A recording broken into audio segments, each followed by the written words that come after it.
Assalamu alaikum class. Today our next topic is electric field as a potential gradient. Class हमें पता है electric field क्या होती है. हमारे पास एक जो नई टर्म है वो क्या है, पोटेंशियल ग्रेडियंट. पोटेंशियल ग्रेडियंट को समझने के लिए हमारे पास जो फिगर है उसमें क्या है, हमारे पास two parallel oppositely charge plates हैं. उनके दरमियान हम क्या प्लेस करते हैं, कोई भी test charge plus Q naught place करते हैं.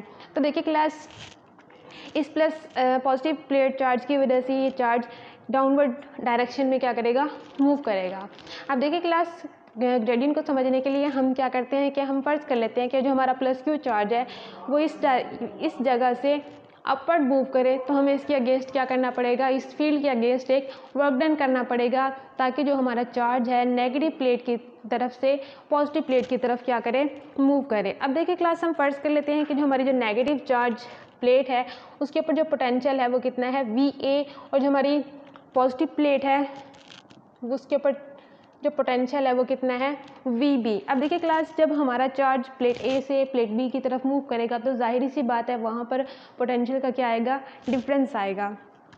तो देखिए क्लास, जो पोटेंशियल का डिफरेंस आएगा हमने प्रीवियस टॉपिक में भी डिस्कस किया है. जो हमारा पोटेंशियल का डिफरेंस है वो किसके इक्वल होगा, work done over the charge. कि कोई भी हमारे पास चार्ज है उसके ऊपर कितना वर्क डन किया है. वर्क डन क्या है कि हमने उस चार्ज को इस फील्ड के अगेंस्ट मूव करवाया है.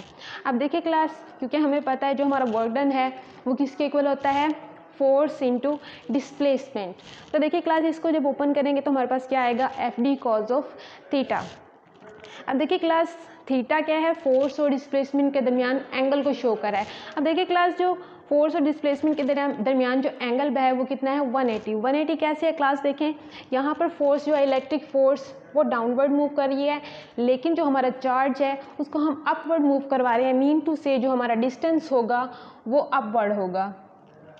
तो देखिए क्लास, यहाँ पर जो एंगल बनेगा फोर्स और डिस्प्लेसमेंट के दरमियान वो कितना बनेगा, 180 बनेगा. तो देखिए क्लास, इसको जब ओपन करेंगे और हमें पता है कि कॉज ऑफ 180 किसके इक्वल होता है, -1 के इक्वल होता है. तो देखिए क्लास, जो वर्क की वैल्यू आएगी वो यहाँ पे क्या होगी, W is equal to -F into D.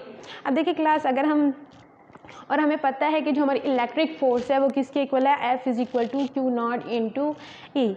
अब देखिए क्लास, जो हमारी वर्क की जो वैल्यू आएगी, यहाँ पर फोर्स की वैल्यू पुट करेंगे तो WAB is equal to -Q0E into D.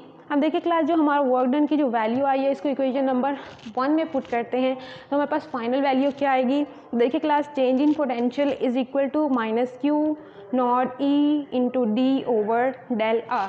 तो देखिए क्लास, यहाँ से अगर हम अपना रिलेशन निकालना चाहें इलेक्ट्रिक फील्ड और पोटेंशियल ग्रेडियंट के दरमियान, तो देखिए यहाँ से class, E is equal to minus del V over del R.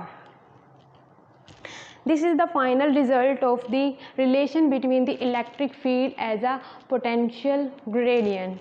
आगे देखिए क्लास, इस रिलेशन को देखते हुए हम इसको कैसे डिफाइन कर सकते हैं. The quantity del V over del R gives the maximum rate of change of potential with respect to distance is called potential gradient. कि जो हमारी क्वांटिटी है del V over del R की डिस्टेंस, जो हमारा चेंज इन पोटेंशियल है distance से किस तरह वैरी करता है वो हमारा क्या कहलाता है, पोटेंशियल ग्रेडियंट कहलाता है.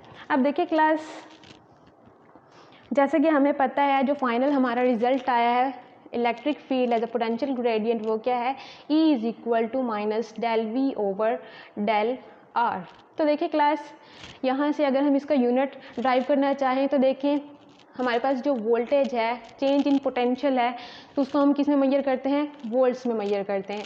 और जो हमारा चेंज इन डिस्प्लेसमेंट है उसको हम किस में मेजर करते हैं, मीटर में मेजर करते हैं. तो देखिए क्लास, जो हमारे पास यूनिट आएगा वो क्या आएगा, वोल्ट ओवर मीटर, और जो सेकेंड इसका यूनिट है वो क्या होगा, न्यूटन पर कूलम. क्लास, ये एज अ शॉर्ट क्वेश्चन भी आ सकता है पेपर में. उसका क्वेश्चन कैसे आ सकता है, prove that 1 newton over 1 coulomb is equal to 1 volt over 1 metre. तो देखिए क्लास, हमें पता है वोल्ट ओवर मीटर, और फर्दर जो हमारा वोल्ट है वो किसके इक्वल होगा, जूल पर कूलम ओवर मीटर. अब देखिए class, that's coulomb goes to here that is equal to joule over coulomb into metre. अब देखिए क्लास, हमें पता है जो हमारा जॉउल है वो किसके इक्वल है, न्यूटन इनटू मीटर के इक्वल है। तो जॉउल की जगह हमने क्या पुट किया, newton metre over coulomb into metre. Metre से मीटर क्या होगा, कैंसिल आउट हो जाएगा और जो हमारा फाइनल रिजल्ट आएगा 1 न्यूटन ओवर 1 कूलम। तो यहाँ से हमारे पास प्रूव हुआ कि जो हमारा 1 न्यूटन ओवर 1 कूलम है वो किसके इक्वल है, 1 वोल्ट ओवर 1 मीटर के इक्वल है। That's it's, thank you.